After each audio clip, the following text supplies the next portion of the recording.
Okay guys, so welcome to, I suppose, what we could call episode 2 of our Focus on Fallschirmjager series, where we are, as the name suggests, focusing on Fallschirmjager. In this particular episode, we are looking at the German Paratroopers World War II in 1/72 scale by Orion.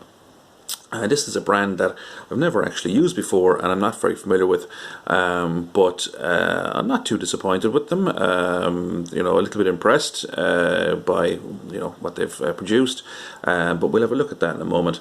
As usual, we'll just have a quick look at the box art there. I kind of like it there. It looks like maybe early war.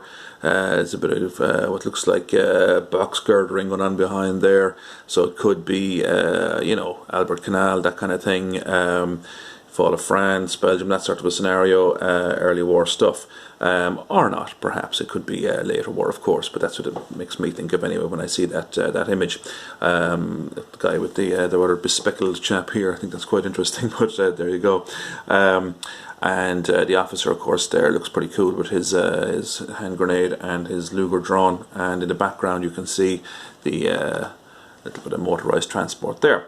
So there's 24 figures, which consists of 12 poses, as it says here on the box down here, and you get 2 of the Kettenkraftrad, which are these lads back here, which we'll have a look at in a moment.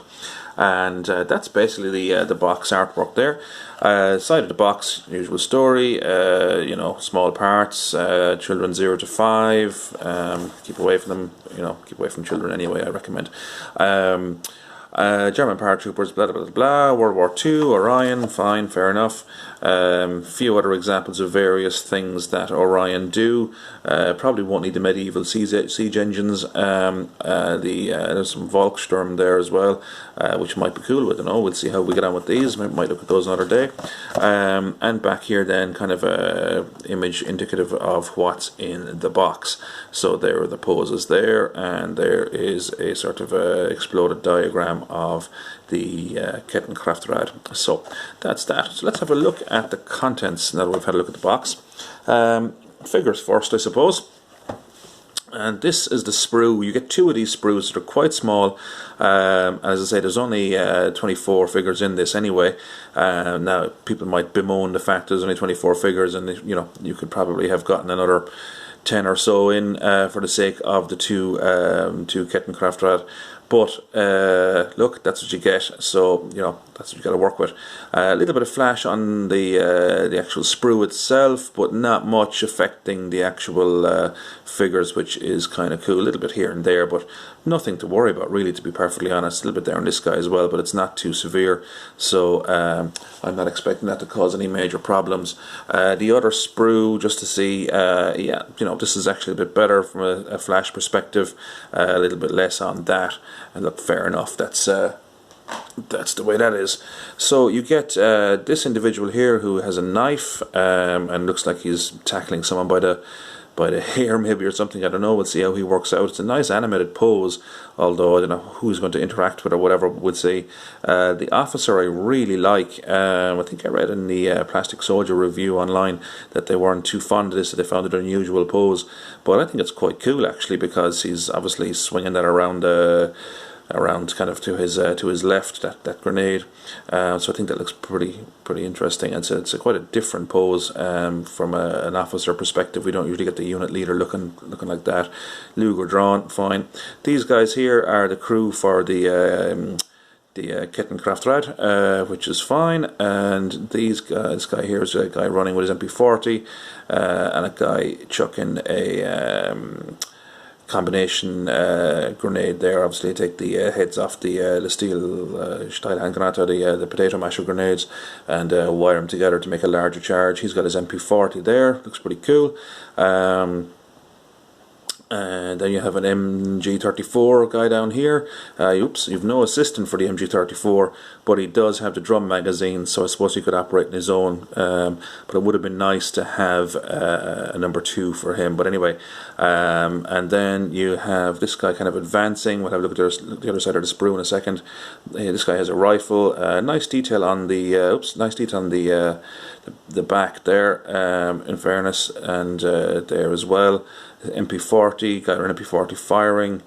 and we have a radio operator, which is kind of cool, and there you have a kneeling rifleman. No standing rifleman, unfortunately, but look, it's not going to affect us because, as I say, this is for the Focus on Fallschrimjager series, so we will be drawing from at least another 6 boxes of figures to put our 3 battalions together, 2 for the Northwest Europe scenarios and 1 for sort of something more Mediterranean oriented. So there's the details on those guys. I quite like them, to be honest with you. I think they look pretty good. There may be 1 or 2 discrepancies here and there as regards equipment, but nothing that's really jumping out at me massively, to be honest.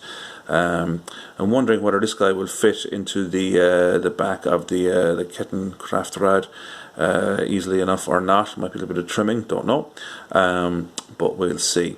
I'll say the rifle on this guy looks a little bit chunky back towards the under the action of it there, we'll say, and maybe the stock, and maybe a little short in the front there, but nothing to worry about really, I suppose. So that's the figures. The Kettenkraftrad then, of course, this is the sprue for that. Wondering how handily this will go together. Generally speaking, I find things like this, which are soft plastic, are always a little bit finicky and they never sit right, but we will see how it goes. With a bit of luck, it mightn't provide us too much in the line of trouble, but detail isn't too bad, and it has to be said. Tracks look decent enough. A little bit of detail on the old wheel section there, so a couple of spare tanks there as well, 2 different sizes. Yeah, so look, we'll see how that goes. Mightn't be too bad at all, but time will tell. So as I say, this is part of a larger series, so I won't be painting these up immediately. So what you'll have to do is wait until the final video of the series, which will probably be episode 8 or 9, where I will show all the figures from the various brands and boxes painted up, and you'll be able to see how they worked out for me. So that's it, guys. If you'd like and subscribe and all that business, that'd be great, and we will talk to you in the next episode. Thank you very much. Talk to you then.